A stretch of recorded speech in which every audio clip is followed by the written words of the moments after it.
జగత్తు మొత్తం కూడా నామరూప సహితమైనది. రాసుకుంటే రాసుకోవచ్చు, అయితే మీకు ఎక్కడ నేను చెప్పను రాసుకోమని, ఎవరు రాసుకుంటున్నట్టు తెలిసి మీకు కూడా చెప్తున్నాను. సో నామరూప జగత్ ఇది. ఈ నామరూప జగత్తుకి ఈ రెండు కూడా ఈ పంచేంద్రియాలు, ఆరో ఇంద్రియం వచ్చి మనస్సు, ఈ వీటికి లోపడి ఉంటుంది. కాబట్టి నీ నమ్మకం అనేది ఎక్కడి నుంచి వస్తుంది? మనస్సు నుంచి రావాలి. మనస్సుకి రావాలంటే మనస్సుకి ఎవరు చెప్తారు? ఈ జ్ఞానేంద్రియాలే చెప్తాయి. ఈ జ్ఞానేంద్రియాల ద్వారానే మనసుకి ఇన్ఫర్మేషన్ వస్తుంది. సిద్ధాంత గారిని చూడకుండా, సిద్ధాంత గారి గొంతు వినకుండా, సిద్ధాంత గారి పేరే తినకుండా, లేకపోతే నా పేరు ఇప్పటిదాకా విన్న వాడు మారుతి అంటే మీకు ఎంతమంది తెలుస్తుంది? కానీ ఈరోజు నన్ను చూశారు కాబట్టి మీ జ్ఞాపకంలో ఉంటే మారుతి గారు ఇట్లా చెప్పారంటే ఇమ్మీడియట్గా ఇప్పుడు స్వామి నన్ను తీసుకురావడానికి వచ్చాడు. ఆ శర్మ గారు ఆ కొడ మీద ఎతుకుతున్నాడే మీకోసం పోయినట్టు ఎత్తుక్కుంటూ వచ్చాడు, నన్ను చూశాడు, తీసుకొచ్చాడు. నన్ను చూడకపోయింటే ఎట్లా చూసేవాడు? ఈయన కార్ నెంబరు, ఆ ఊరు నెంబరు, ఈ నెంబరు, ఆ నెంబరు చెప్పుకొని కూర్చొని చెప్తే అప్పుడు వచ్చేవాడు. కాబట్టి ఇంద్రియాలన్నిటికీ తెలిసే సబ్జెక్టు తోటి మనకు నామము రూపము రెండు ఉండాలి. అది ఇంద్రియాలు గుర్తుపట్టలేదు. ఇంద్రియాలకి ఏం అర్థం కాదు. నామము రూపం లేకపోతే ఇంద్రియాలకు అర్థం అవుతుందా? అర్థం కాదు. కాబట్టి నామరూప జగత్తులో నామరూప సహితమైంది. కాబట్టి జగత్తు మొత్తంలో నిండి ఉన్న భగవంతుణ్ణి నామరూప సహితంగా చేసుకుంటే తప్ప నమ్మకం ఏర్పడదు. అందుకని భగవంతునికి ఆకారాన్ని ఇవ్వటం జరిగింది. నిజంగా చెప్పాలంటే భగవంతుడి ఆకారం ఏంటి? సృష్టి మొత్తం ఆయన నిండుంటే ఏముండాలి? గుండ్రంగా ఉండాలన్నా, పొడుగ్గా ఉండాలన్నా, ఇంకేట్ లావుగా ఉండాలన్నా? ఆయనకేం ఆకారం ఉంది? మనం తెలుసు. ఆయన ఆకారం లేనివాడేం కాదు. ఆకారం లేనివాడికి ఆకారం ఉన్న స్వరూపం రాదు. ఇదంతా ఇప్పుడు నీకు ఆకారం ఉందా? నీకు ఆకారం ఉందా? పందికి ఆకారం ఉందా? చెట్టుకు ఆకారం ఉందా? ఇంత ఆకార స్వరూపం అంతా వచ్చిందంటే ఆకారం లేనివాడు ఆకారాన్ని ఎట్లా సృష్టిస్తాడు?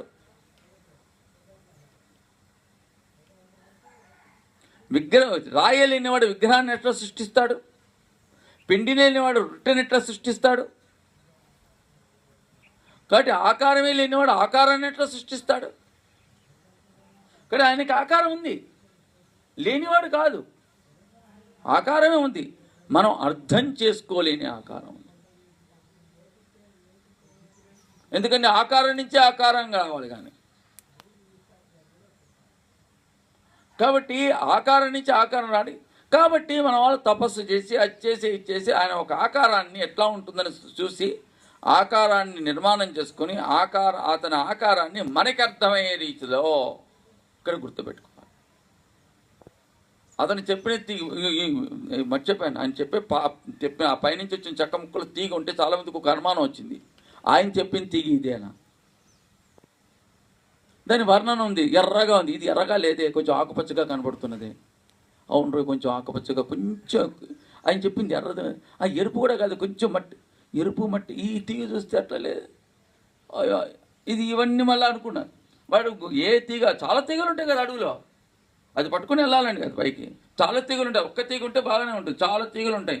ఒక తీగ పట్టుకొని వెళ్తేనే దొరుకుతుంది. మీరు దొరికితే పడిదేస్తారు, జాగ్రత్త అని చెప్పాడు. ఇప్పుడు ఆ తీగ పట్టుకోవాలంటే అతను వర్ణించాడు. ఇక్కడికి ఇంత దూరం వెళ్ళిన తర్వాత దీని కలర్ మారుతుంది, ఇంత దూరం వెళ్ళిన తర్వాత ఇంత కలర్ మారుతుంది అని కూడా చెప్పాడు. ఈ కలర్ మీదే మనకు అనుమానం. ఆ తర్వాత ఇంకో కలర్ వస్తుందిట, మళ్ళీ జంక్షన్లో ఇంకో కలర్ పట్టుకొని వెళ్ళాలి, ఇంకో తీగ పట్టుకునేది. ఇట్లా ఊగితే మళ్ళీ ఇంకో తీగ దొరుకుతుంది. ఆ తీగలో కూడా మనం అనుకునే తీగ పట్టుకోవాలి, లేదా తెచ్చి కూర్చుంటాం. ఎన్ని డేంజరస్ పాయింట్స్ ఉన్నాయి కదా.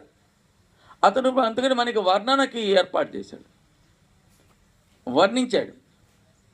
కాబట్టి అతను చెప్పిన వర్ణన మనకి అర్థం కావటం కోసం మన దగ్గర దిగవరే, మన ఫలానా వాళ్ళ ఇంటి ఎదురకుండా ఫలానా చెట్టు ఉంది, ఆ చెట్టు చిగురిని ఇంకో వాళ్ళ కాడని రెండు నూరితే ఒక రకమైన రంగు వస్తుంది. ఆ రంగు అది కూడా ఇన్ని రెబ్బలు ఇన్ని కొమ్మలు కలిపితే నూరితే ఒక రంగు వస్తుంది. ఆ రంగులాగా ఉంటుంది తీగ అని చెప్పి. ఆ తీగ వాళ్ళు ఎవరు? ఆ ఊరు వాళ్ళు చచ్చిపోయి చాలా కాలం అయిపోయింది కదా. కానీ అతను వర్ణించాడు. ఇక్కడ మనకు అర్థమయ్యేటట్లు అక్కడ అక్కడ తీగలు చాలా వరకు ఉంటుంది, ఆ తీగలు ఇక్కడ ఉండవు. ఆ తీగ కలర్ చెప్పాలంటే ఎట్టో కుదురుతుంది, ఎరుపు నలుపు అయితే చెప్పగలుగుతారు, కానీ ఇన్ని కలర్లు ఉన్నాయి మనకి, చాలా కలర్లకి చెప్పలేం మన పేర్లు ఉన్నాయి. కొన్ని కొన్ని ఇప్పుడు ఆయన పచ్చ వేసుకున్నాడు, ఎరుపు వేసుకున్నాడు చెప్పచ్చు, కానీ అన్ని కలర్లు ఎక్కడ చెప్తాం? చీల ఆడవాళ్ళని అడిగితే వాళ్ళ చీరల రంగులు అందులో ఉన్న రంగులు అన్నీ చెప్తూ ఉంటారు, చాలా రకాలు చెప్తారు, జీవితంలో వినడం. అవును కదా?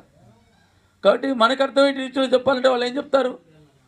మా ఆవిడ కూరలు తీసుకొని రావడం చూపిస్తుంది. వంకాయలు చూడండి, వంకాయలు ఈ కలర్లో ఉండాలి, ముట్టుకుంటే ఇట్లా ఉండాలి.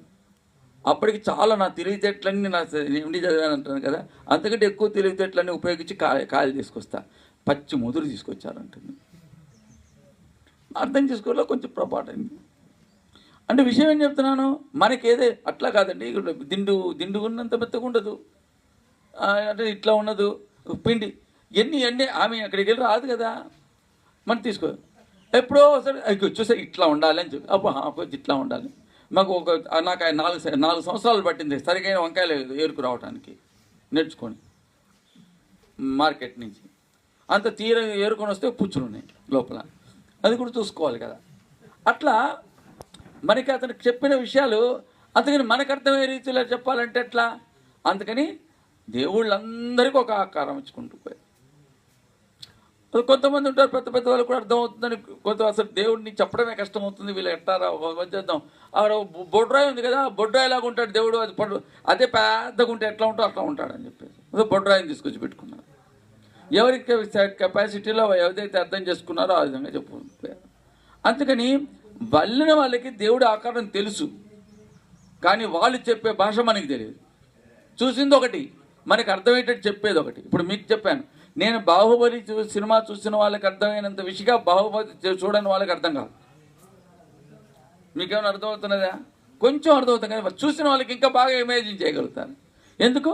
వాళ్ళు చూశారు కాబట్టి. మీరు ఎంత చూస్తే మీరు బాహుబలిలో నేను చెప్పిన సీన్లు మీరు చూసుకోగలుగుతారు. వాళ్ళకి తెలుస్తుంది ఎంత కష్టమో, అవునా కదా? చూసిన వాళ్ళు ఎంతమంది ఇప్పుడు మేము ఎంత కష్టపడుతున్నారని మీకు ఎంత తపస్సు చేసినా అర్థం కాదు బాహుబలి చూడకుండా. అటువంటిది వాళ్ళకెట్టా పడుతుంది? భగవంతుని చూసి వచ్చిన వాళ్ళు మనకి చెప్పాలంటే ఎట్లా? అందుకని వాళ్ళు ఏదైతే వాళ్ళు చెప్పిన పద్ధతిలో ఇక్కడ ఒక రూపాన్ని తయారు చేసుకున్నారు. ఈ రూపమే దేవుడు ఎట్లా ఉంటాడు. ఇంకోటి కూడా చెప్పారు, ఈ స్థలాలు ఇటువంటి స్థలాలలో దేవుడు ఉన్నాడు అన్నారు. దేవుడు ఒకటే స్థలాల్లో ఎట్లా ఉంటాడో సర్వాంతర్యామి అయిన తర్వాత ఇదో ప్రశ్న ఉదయిస్తుంది. అవును కదా? మనందరికి కుక్క పోస్తున్నదా? కొంచెం ఫ్యాన్ పెట్టుకోవాలనుకుంటున్నామా? మీకు ఫ్యాన్ అక్కర్లేదా? కానీ నాకైతే కావాలి. ఇప్పుడు మనకంతా ఎండాకాలం అనుకో, ఇది బాగుంటుందా? కొంచెం ఫ్యాన్ కావాలనుకో, అప్పుడు ఏమంటాం? గాలి లేదండి అంటాం కదా. కొంచెం గాలి వచ్చేటట్టు ఫ్యాన్ పెట్టండి అంటామా లేదా? గాలి లేకపోతే నువ్వు ఎట్టా బతుకుతున్నావా నేనంటే? గాలి ఉందా లేదా? ఫ్యాన్ ఏం చేస్తుంది? గాలిని పుట్టిస్తుందా? గాలిని ఏమైనా పుట్టిస్తుందా? గాలిని పీల్చుకుంటుంది, వదులుతుంది. అంటే గాలిలో ఒక రకమైన తరంగాల్ని ఏర్పాటు చేస్తుంది. అంటే ఫ్యాన్ లేనప్పుడు గాలి లేదంటామా? ఉన్నది. ఫ్యాన్ ఉన్నప్పుడు ఉన్నది. కానీ ఫ్యాన్ లేనప్పుడు ఫ్యాన్ ఉన్నప్పుడు ఫ్యాన్ కింద గాలి ఎందుకు వస్తున్నది? అది చలనం కల్పిస్తుంది. అట్లానే సర్వాంతర్యామైన భగవంతుడు ఎక్కడున్నా సరే కొన్ని చోట్లలో ఆయన కేంద్రీకృతమైన శక్తులు ఉంటాయి. ఆయన శక్తి వికసిస్తుంటుంది. ఎట్లయితే ఫ్యాన్ తిరగటం వల్ల గాలి యొక్క శక్తి మనకి తెలుస్తుందో, మామూలు చోట పేపర్ ఎగిరిపోదు, ఫ్యాన్ కింద పెడితే పేపరే కాదు, మనం తిన్న ఆకు కూడా ఎగిరిపోతుంది. దూది ముక్కే కాదు, మనం తింటున్న ఆకు కూడా కొంచెం గట్టిగా ఉంటే లేచిపోతుంది, ఏం పదార్థాలు లేకపోతే. అవునా కాదా? అంత శక్తి పుట్టిస్తుంది. అంతకుముందు గాలికి ఆ శక్తి లేదా? ఉంది. శక్తి పుట్టించడానికి ఇక్కడ వాతావరణం లేదు, ఇక్కడ శక్తి పుట్టించడానికి వాతావరణం ఏర్పడింది. ఇట్లా వాతావరణాన్ని ఏర్పాటు చేయడానికి కొన్ని వేల సంవత్సరాలు, లక్షల సంవత్సరాల క్రితం అనేక స్థలాల్లో చాలా గొప్ప గొప్ప మహానుభావులు తపస్సు చేశారు, యజ్ఞాలు చేశారు, యాగాలు చేశారు. సాక్షాత్ భగవంతుని ఇక్కడ ప్రత్యక్షమే ఇక్కడే ఉండిపోమని చెప్పారు. భద్రాద్రి రాముడు అటువంటి వాడు. భద్రగిరి అదే, ఆయన ఎక్కడే ఉండిపోతాడు. భద్రుడు ఇక్కడ, నువ్వు ఇక్కడే వెలిసి ఉండు అని చెప్పారు. పుండరి పండరీపురం అక్కడ ఉండిపోయాడు. ఎక్కడ మీరు ఎక్కడ ఏ క్షేత్రానికి వెళ్ళినా కూడా ఒక మహాభక్తుడో లేకపోతే పెద్ద క్షేత్రంలో పెద్ద ఋషో యజ్ఞాలు చేసేటట్టు గయకి వెళ్ళారు. 1000 సంవత్సరాల పాటు యజ్ఞం జరిగింది. మన 20 రోజులకే గొప్పదనుకున్నాం. మన కేసీఆర్ గారు 20 రోజులు 30 రోజులు ఎన్ని రోజులు చేశారు? నేను 5 రోజులేనా? నేను 20 రోజులు అనుకున్నా. 5 రోజులే చాలా గంభీరమైన చేసామన్నారు. 1000 సంవత్సరాలు నడిపేట. అంటే ఎంతమంది చచ్చి ఉంటారు, ఎంతమంది పుట్టుంటారు అందులో. దాన్ని సత్రయాగం అంటారు. అటువంటి యాగాలు చేశారు. అక్కడ చేస్తే బ్రహ్మదేవుడు సాక్షాత్ అందరి దేవులతో వచ్చాట. బాగుంది, ఏం కావాలన్నట్ట. మా పూర్వజులంతా కూడా యజ్ఞాలు ఇట్లా చేస్తున్నారు, మీ అందరినీ తెలుసుకుని 1000 అవును కంటిన్యూస్గా చేసి తట్టుకోలేక వచ్చాము, ఏం కావాలంటే ఇక్కడే ఉండిపోవాలన్నట్టు. అందుకని అక్కడికి వెళ్ళి పిండం పెడితే మనకి పిండం పెట్టకపోయినా పర్వాలేదు. అర్థమైందా? కాబట్టి ఈ అనేక క్షేత్రాల్లో చాలామంది ఉంటారు. ఇప్పుడు భారతదేశంలోనే ఎందుకు ఉండాలి? పవిత్రమైన స్థలాలు విదేశాల్లో కూడా ఉండకూడదా? ఉండవచ్చో మనకు తెలియదు. కానీ యజ్ఞాలు, యాగాలు, క్రతువులు ఇటువంటివన్నీ చేసిన విషయం మనకు తెలుసు. ఏ స్థలంలో జరిగిందో తెలుసు. ఎక్కడ మన వాళ్ళు పుట్టారో తెలుసు. ఎక్కడ మన వాళ్ళు సమాధి అయ్యారో తెలుసు. వంశపారంపర్యంగా తెలుస్తున్నాం కాబట్టి. అట్లా అనేక సంవత్సరాల నుంచి విషయాలని చెప్పుకుంటున్నారు కాబట్టి మనకి తీర్థ స్థలాలు, పవిత్ర స్థలాలు మనకి తెలుసు. అక్కడ మనం గుళ్ళు కట్టుకున్నాము. వాళ్ళు చెప్పిన విగ్రహాల ప్రకారం దేవుడిని పెట్టుకున్నాము. అక్కడ చేస్తాం. ఎట్లా చేస్తున్నాం మనం? ఇవన్నీ నమ్మకం ఉంటే కానీ చేయలేం. కాబట్టి దేనికన్నా మనం ఏం చేయాలి? నమ్మకం ఉండాలి. నమ్మకం అనేది ఒకటి ఏర్పడిన తర్వాత విగ్రహం మీద ధ్యాస ఏర్పడుతుంది. ధ్యాస అనగానే ధ్యాస అనేది ఇంద్రియాల్ని ఏమంటారు, అట్రాక్షన్ పేరు ఆకర్షించుకోండి.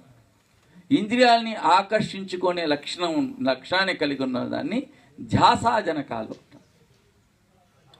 మంచి పాట వస్తున్నది. ఆయన అన్నాడు, ఆయన 4 సార్లు ఆయన దూరం పంపించాను, దూరం పోయినాడు. ధ్యాస ఎక్కువ ఉంటే ఇదే వినపడుతుంది, ఇంకేం వినపడదు. ఎక్కడో ఉన్న పాట ఇక్కడ కూర్చొని వింటూ ఉంటాడు ఇంత శబ్దాల్లో. ధ్యాస ఎక్కడో ఉన్నదాన్ని కూడా లాగుతుంది. ధ్యాస ఎక్కడో ఉన్నదాన్ని కనపడేటట్టు చేస్తుంది. నా మనవరాలు ఉంది. నా మనవరాలు చాలా స్పీడ్తో దాని స్పీడ్ చూస్తే దాన్ని ఒక రకంగా అరుస్తుంది, కేకా అని అరుస్తుంది.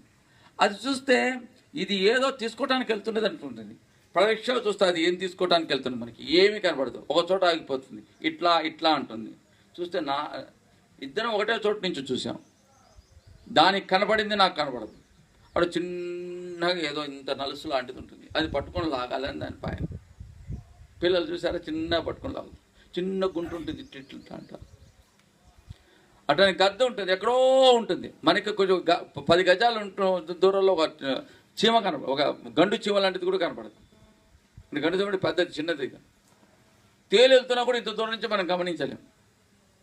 అటువంటిది ఆకాశం మీద వెళ్తున్న దానికి ఇంత చిట్టెలు కనపడితే పట్టుకుంటుంది. ధ్యాస దానికి అవసరం కాబట్టి ధ్యాస అనేది ఇంద్రియాన్ని ఆకర్షిస్తుంది. ఇట్లా పంచేంద్రియాలని అనేక రకాలుగా ధ్యాసలతో ఇచ్చారు. సాయంత్రం పూట మనకి నవవిధ భక్తి ఉంటాయి. ఈ నవవిధ భక్తుల్లో మన మనస్సుని ఇంద్రియాల ద్వారా ధ్యాసని జనింపజేయటమే. ఈ ఇంద్రియాలని లాగే కార్యక్రమమే ధ్యాసాజనకాలు. భగవంతుడి వైపు లాగటానికి ఇచ్చిన క్రతువులే పద్ధతే ధ్యాస. ఈ ధ్యాసతోటి ధ్యాసకి బలమేది? వెనక ఉన్న ధ్యానం. మనస్సు లగ్నమైతే కానీ ధ్యాస పనికిరాదు. కాబట్టి